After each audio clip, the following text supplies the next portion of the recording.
Pagdating mo sa Japan, nalilito ka ba sa pagkakaiba ng pag-aalaga sa Pilipinas? Totoo, ako rin nung una ay lubhang nagulat.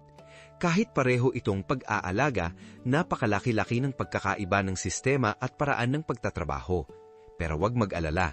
Ngayong araw, titingnan natin ng sama-sama ang mga pagkakaiba ng sistema ng pag-aalaga sa Japan at Pilipinas.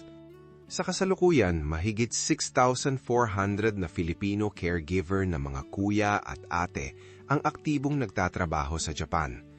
Lahat sila ay nalito rin nung una, pero ngayon ay mahusay na silang gumagawa ng kanilang trabaho.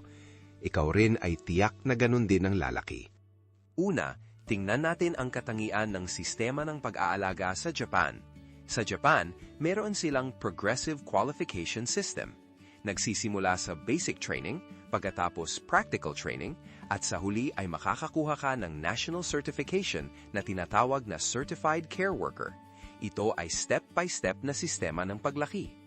At ang sweldo ay tumataas ng tuloy-tuloy, depende sa iyong qualification.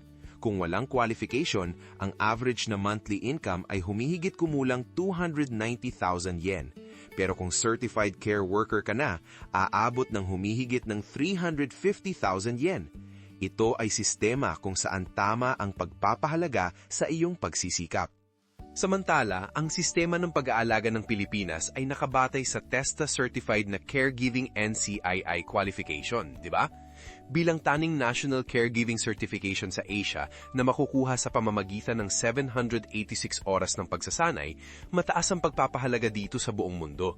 Ang qualification na hawak ninyo ay tunay na kahanga-hanga. Sa Pilipinas, mayroon ding mahusay na 4-taong universidad na edukasyon sa nursing degree tulad ng BSN, di ba? At higit sa lahat, nabuo ang international adaptability na may premise na magtrabaho sa ibang bansa. Ito ay nagiging malaking lakas din sa Japanese caregiving workplace. Meron ding malaking pagkakaiba sa paraan ng pagtatrabaho. Sa Japan, mahigpit na nakatakda ang working hours at staffing standards sa pamamagitan ng Labor Standards Act at Long-Term Care Insurance Act. Maaaring pakiramdam mo ay masyadong mahigpit sa una, pero ito ay sistema upang protektahan ang iyong mga karapatan. Tingnan din natin ang aspeto ng sweldo.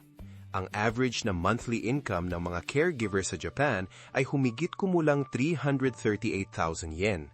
Dahil ang average na monthly income sa Pilipinas ay humigit kumulang 49,000 yen, mayroong 7 beses na pagkakaiba.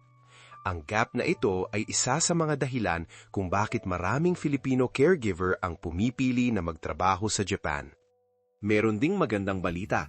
Simula sa fiscal year 2025, ipapatupad ang Partial Pass System. Maaari mo nang paunti-unting ipasa ang Certified Care Worker exam sa pamamagitan ng paghahati nito sa 3 field. Bukod dito, ang home visit care jobs ay bukas na rin ngayon sa Specified Skilled Worker Foreigners. Ang mga oportunidad ay patuloy na lumalaki. Ang mga tunay na success stories ay kahanga-hanga rin. 67% ng EPA-certified care workers ay nagsasabing gusto nilang magpatuloy sa pagtatrabaho sa Japan. At 11.3% ng foreign care workers ay aktibo na sa guidance at advisory roles. 98% ng receiving facilities ay nagsasabing gusto nilang magpatuloy sa employment. Ibabahagi ko sa inyo ang mga pangunahing punto para sa adaptation. Ang kaalaman sa Caregiving NC2 na meron kayo ay mahusay na pundasyon. Sa pamamagitan ng pag-aaral ng pilosopiya ng Japan na independent support at legal system sa ibabaw nito, mas mataas na ekspertiza ang maaari ninyong makuha. Sa pamamagitan ng pagkakaroon ng practical skills ng Pilipinas at systematic knowledge ng Japan, maaari kayong maging tunay na malakas na caregiver. Mula 2025, hinuhuhulaan na magkakaroon ng 340,000 caregiving personnel sa Japan, kaya tunay na kailangan ang mga foreign caregiver tulad ninyo. Sa pag-uunawa sa sistema at maayos na paghahanda, malaki ang inyong posibilidad ng tagumpay. Ang inyong karanasan at kwalifikasyon ay magagamit din sa Japan. Humakbang ng may kumpiyansa. Sinusuportahan ko kayo.